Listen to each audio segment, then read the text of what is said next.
In the beginning was God. He's like an honorable elder with a grand yurt. He's like the great uncle we all wish for, powerful, respected, and always faithful.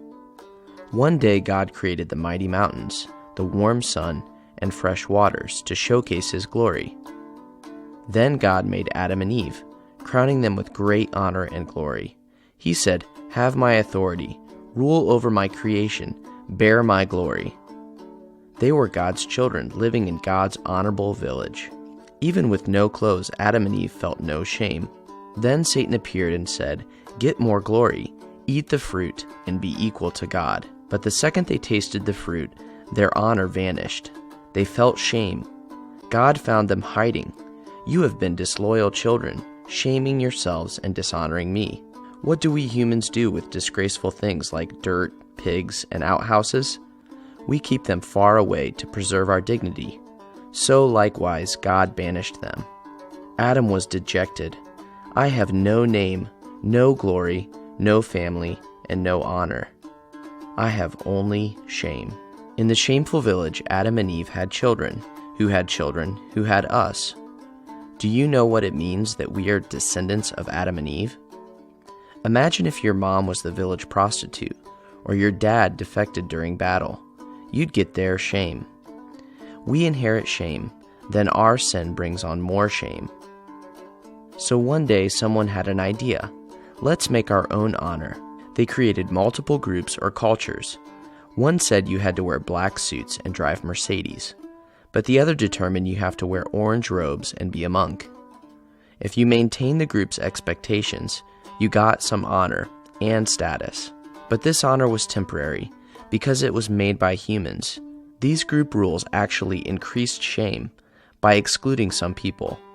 Even when God selected one group to bless the other groups with honor, they boasted in their election and shunned others.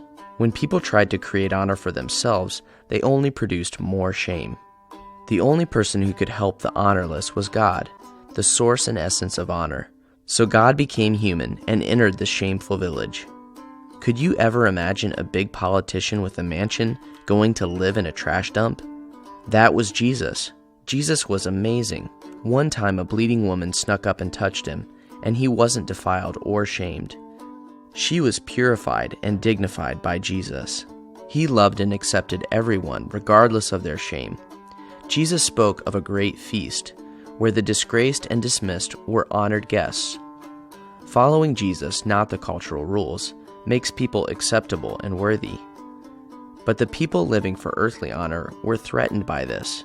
So Jesus was arrested, mocked, whipped, spat on, and nailed upon a cross. He was covered in shame publicly. Why? Why would one perfectly honorable person be so shamed? The shame Jesus bore was not his own. He bore our shame. And then Jesus fully defeated that shame. He rose from death to glory.